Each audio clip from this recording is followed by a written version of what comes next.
inspire.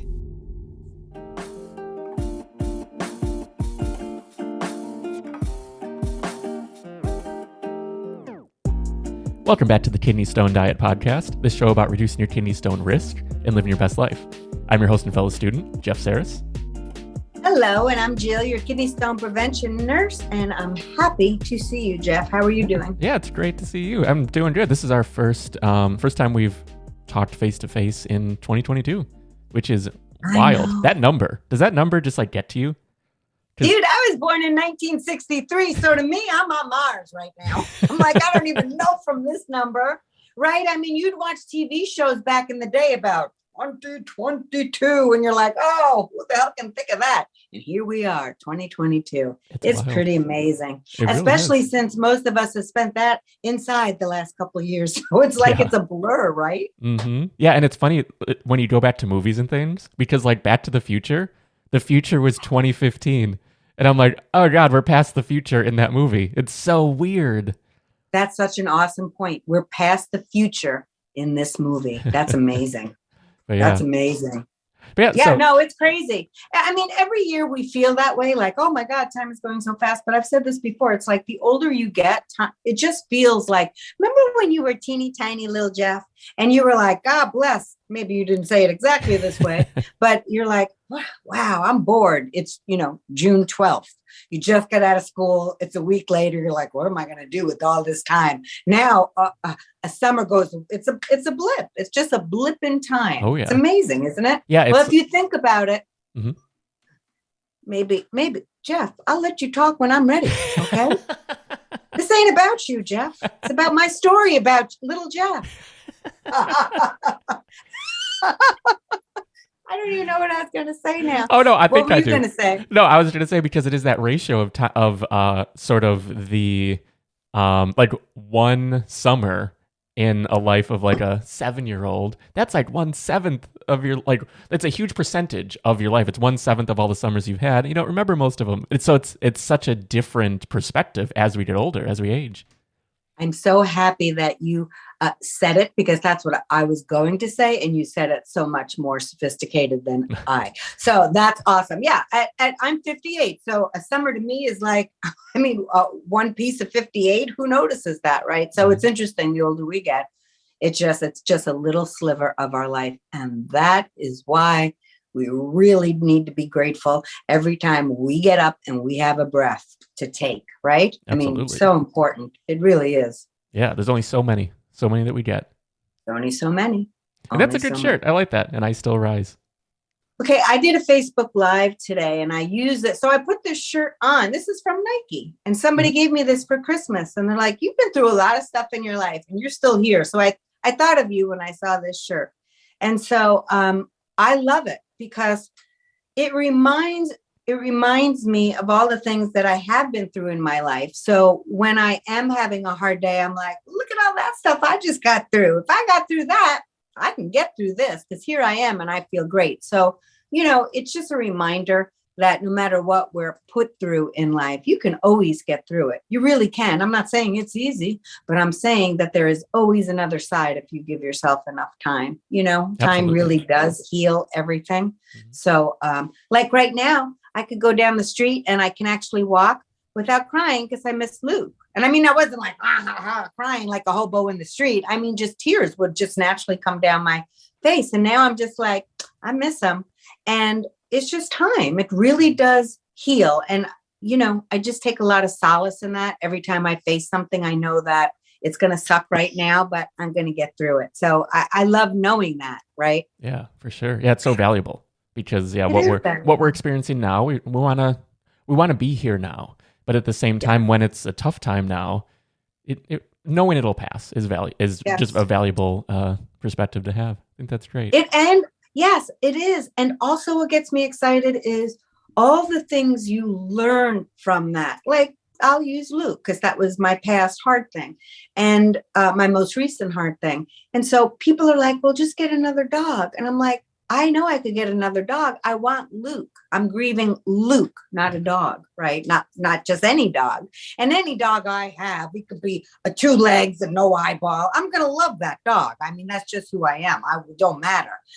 I know that I could love another dog again, but right now I'm grieving my Luke.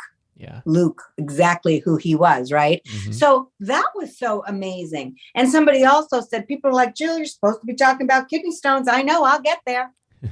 This all has to do with eating well, living a healthy lifestyle. Are you not getting enough sleep? Did your dog just die? Stress, blah, blah, blah. The things I talk about, I know it seems like I go off on a tangent, but it always has to do. Living a healthy lifestyle is way more about than just eating broccoli. Okay. It's why we're choosing the things we are or are not. And so about Luke, what was so interesting to me is someone said, well, Jill, I mean, honestly, for the last several years, that dog was your partner.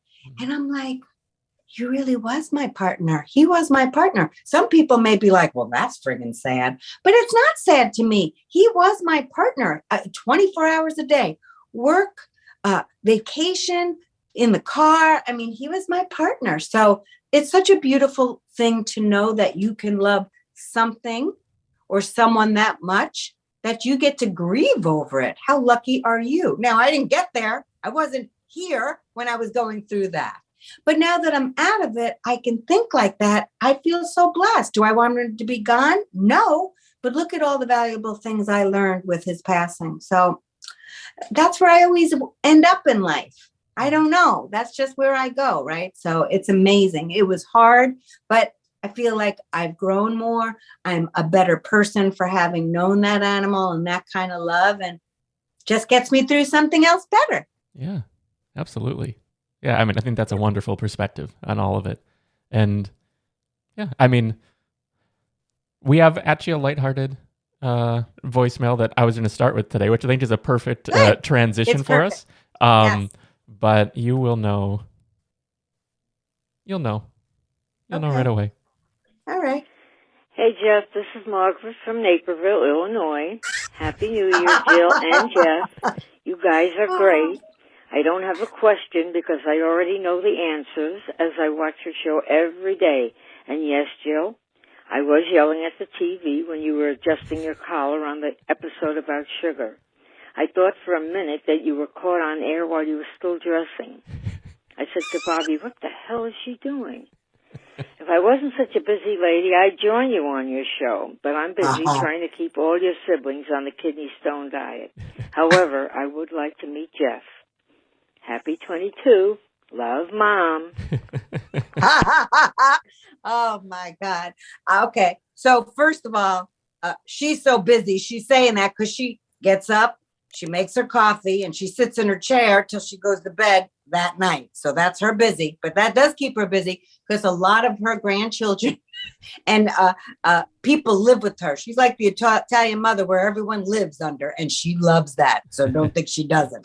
So, and again, any way that she can get her ass or her voice, in this case, on this show, she's going to try to think about it. And yes, she is in love with Jeff, as is everybody. And Jeff, don't say, oh no, because everybody is in love with Jeff. Yes, it's true. That mother of mine, she's the best. Yeah, she's awesome. So as soon as at the beginning, because I always read the transcript, because in our voicemail app, it shows me so I can sort of skim it and see. And at first I was a little confused because I was like, wait, I don't know who this is. Because I saw that it said mom and it referenced me first. And I was like, wait a minute. I was like, oh, wait, that's Jill's mom. That's awesome. She's going to sneak up here, people. Like I said, the nut don't fall far from the tree. And I'm glad that it don't. Yeah. But yeah, I wanted to start with that. I couldn't let that one go too long. But yeah, so actually we'll dive into the actual kidney stone specific question. This is coming from Lauren. And again, if you have a question, the number is 773-789-8763, and we'll feature you on a future episode. But let's dive into today's question. Oh, boy. Okay, let's go. Hey, this is Lauren. I'm from New Orleans, Louisiana, and I was wondering if there was a calcium to oxalate ratio that would be best for that binding mechanism to happen to prevent kidney stones. So I'm cutting it off just because she left her number at the end. Yeah. But Yes. yeah, so we're looking at a calcium to oxalate ratio, and that's from Lauren. Lauren from Louisiana. Hello, Lauren, and thank you for your question. So this is very common. Very, very common question. So it goes like this. I get a patient. We go over their urine, their 24-hour urine collection. And I start educating them on calcium because no one gets enough calcium. Nobody, until they start hearing about it because of my big mouth screaming about it with kidney stones. And so there's one reason I like kidney stones, and it gets people motivated enough to find somebody who can help them, because that pain for most people is something that they will never forget. And so pain is a powerful motivator. So when I'm going through their urine collection, we'll talk about the calcium part of the kidney stone diet and why it's so very important. They don't care about nothing I'm saying. All everybody cares about, okay, I hear you about everything else. Why are you waiting so long to talk about oxalate? Because it's the least important thing. How could it be? My stone is calcium oxalate, but there's a lot of reasons why it's that way. It ain't just because of oxalate. Oxalate is important until you learn this sentence. Stay away from spinach and almonds. That's all you need to know. Henry, did she say I could have a sweet potato then? Well, there's more to talk about. You can have higher oxalate foods if you eat them within portion size. If you found me because your oxalate was super high, it was typically for two reasons. You have malabsorption issues from Crohn's, colitis, bowel disease, a Whipple, which is a very intense surgery, a gastric bypass. You have other malabsorption issues going on. Just not eating spinach and almonds ain't going to clear you, for the most part, for low oxalate urine levels. That's a little part of the equation. The bigger part is that people, this is the common scenario. Jill, I was a diabetic. So they told me I need to have spinach and eat as many almonds as I want. And that's what I did. And eat lots of meat protein, by the way. So the deal is that when we health professionals tell patients to do something, we really should be a little bit more specific, because what we say generically, well, patients can interpret any way they want. If someone says eat almonds, all the patient hears is, oh, shoot, I got diabetes. They said eat almonds. Cliff, go get bags. Go to Costco, honey. We need almonds. That's what they said every day, all day. Almonds that will cure my diabetes. So what we tell patients and what patients hear are two different things. And quite frankly, in today's healthcare industry, there's no time to be sitting around, wiping a brow, holding a hand, telling a story about how to do something. This is why Jeff and I do what we do, because we set aside the time. We make time. We're in a profession and a business that we can take as much time as we want. I don't have to work. We do not have to work in the constraints of a setting where you got to see 35 patients in 4 minutes. So we're very happy here. Okay. So what I'm saying is the other set of patients with high oxalate, they ate as much spinach as they wanted, because why not? More is healthier. They had as many almonds. They just ate a lot of high oxalate foods that are typically healthy foods in any amount that they wanted, along with no calcium source. So when we overeat oxalate, what happens is we metabolize it. We want to get rid of the excess of everything we've eaten. The rest goes into our intestines, goes into our colon, and is getting to leave as waste, goes through the stool. The only way oxalate can leave your body is to bind with calcium in your intestines and leave through the stool. If you are not eating enough calcium products, then what happens to that oxalate is he looks around and he's like, oh, shoot, there ain't no calcium here in this colon. I can't leave how I normally want to leave.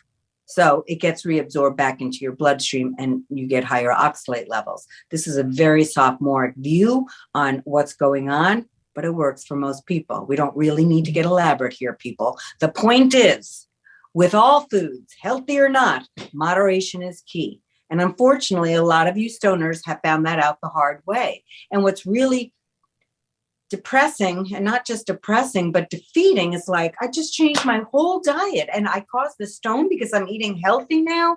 But again, all food within moderation. There is no superfood, no matter how much people want to say this is a superfood.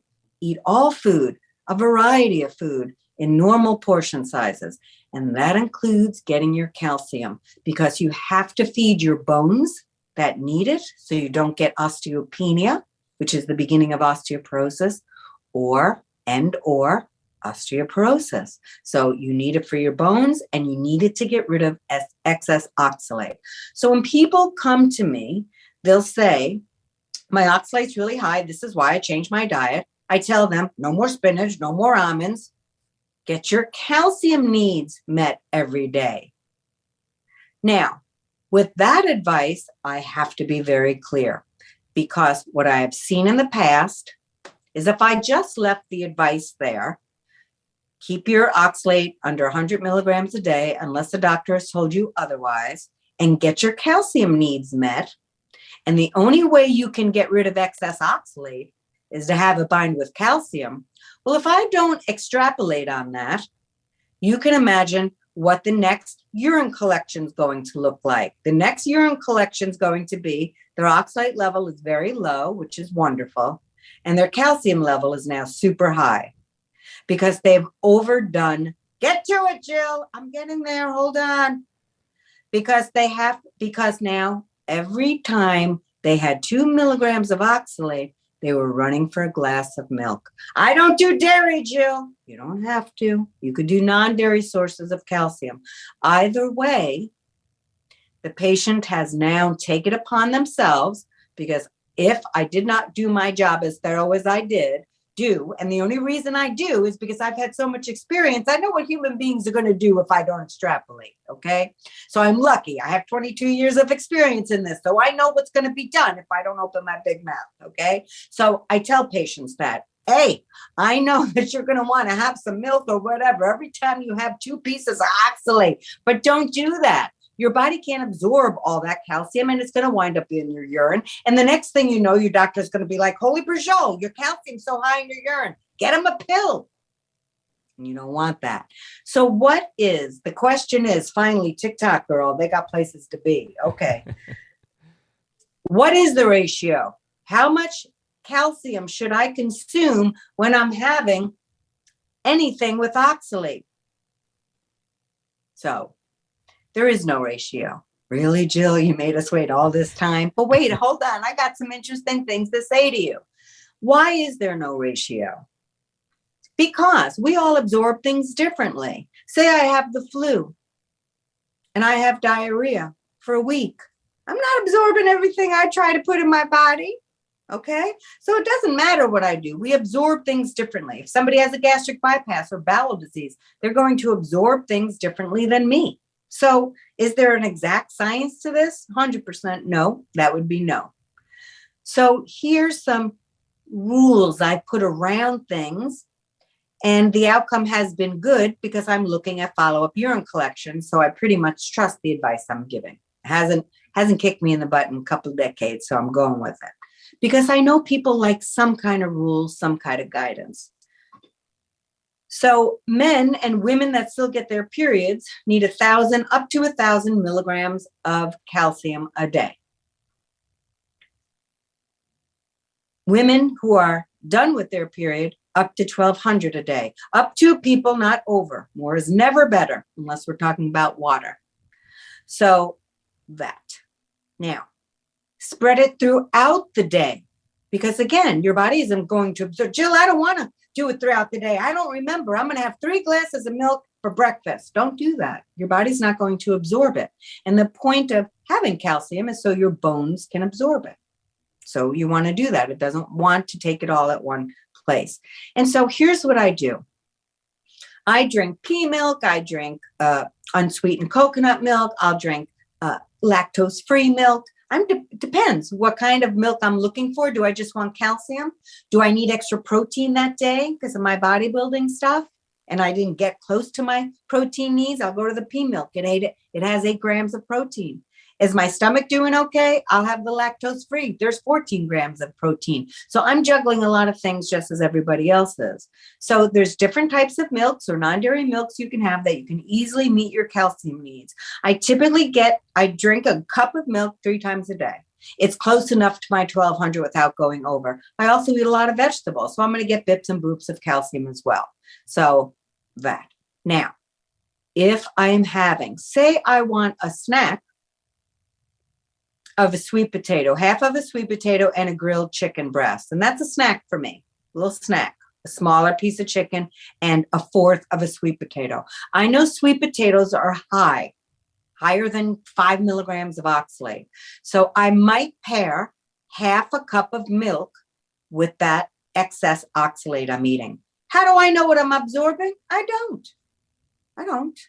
know if I have a little bit more oxalate in my system or not. But the point is, when you're always sticking under the 100, it don't matter, people. The point is, you were sucking down spinach like it was a candy. So you were having hundreds and hundreds of milligrams of oxalate with 0 calcium. Now, the average person gets about 250 milligrams of calcium a day. They're not thinking about it. It's just in their foods. But that ain't going to absorb any excess oxalate. So that is why there was a stone problem. So once you take away the things like eating as much almonds as you want and spinach, and you meet your calcium needs, you ain't gonna have an oxalate problem. Again, I watch and look at thousands of urine analyses every year. So I know what I'm saying is solid. So the advice as far as the calcium oxalate ratio, if you're having something, if you're going to have a peanut butter sandwich as a snack, put your cup of milk there. But if you're not having any oxalate at dinner or like less than 10 milligrams of it, you don't got to be running for your cup of milk unless you haven't had it all day.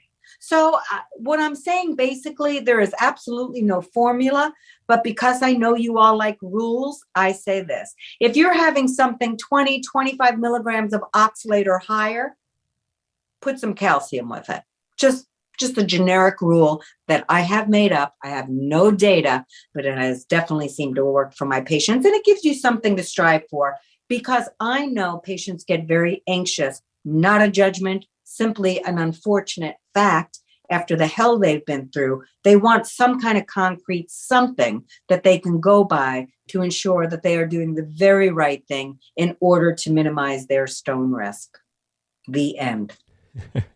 Yeah, I mean, I think that's also valuable, especially I wanted to rewind just to the point that you made about having spinach. Spinach is healthy, but that is like, okay, I want more health, I have more spinach. But then how you can so easily flip to the other side.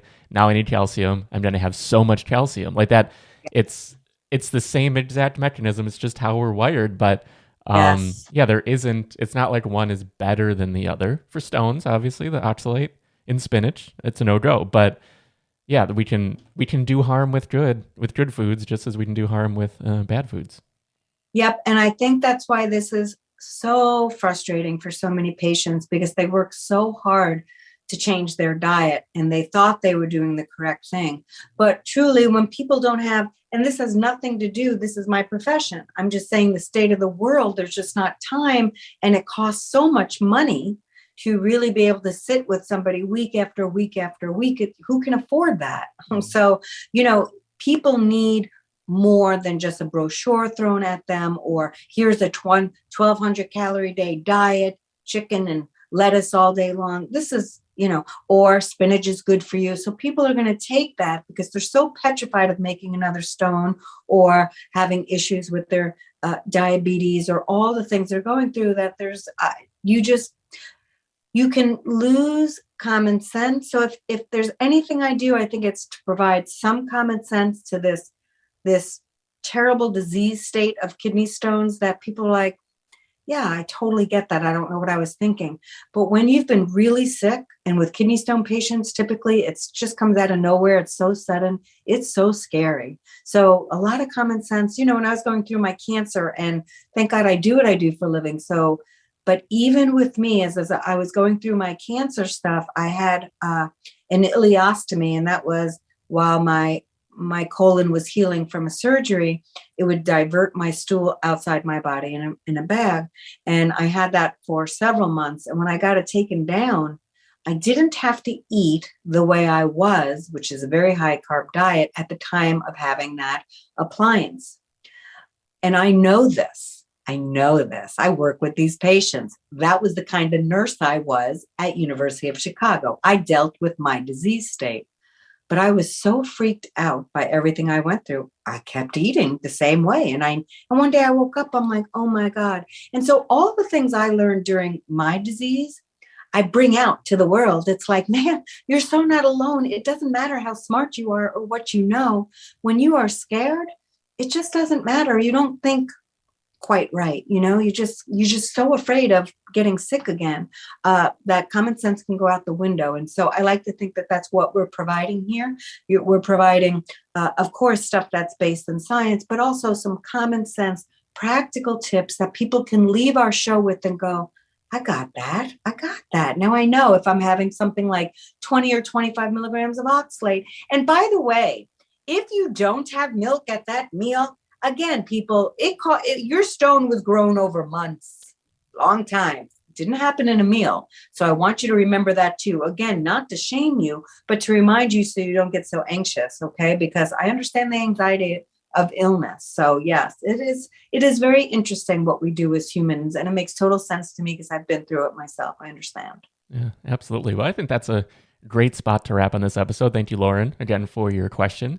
And if you have a question, the number is 773-789-8763, and we will feature you on a future episode. But yeah, you mentioned the urine analysis, and I wanted to just mention that because that's such an important thing. And you have the urinalysis service. So that's on the website at kidneystonediet.com. It's sort of the first place you want to go generally when you're trying to figure out, okay, what type of stone, what's going on with my system. Yep. So like if you wanted to dive into that service, it is a paid premium service, but it's at kidneystonediet.com. You can find all the other free stuff, the email newsletter, which is sent out every Saturday, a link to the Facebook group that's really just really thriving. There's so much going on there every day. But this is all the free blog posts and everything. But all of that can be found at kidneystonediet.com. So yeah, I think that's a good spot to wrap. And thank you again for listening, for watching wherever you are. And we will see you next time. We love you guys. Thank you, Lauren. That was a great question, a very popular one. We appreciate you. Thank you.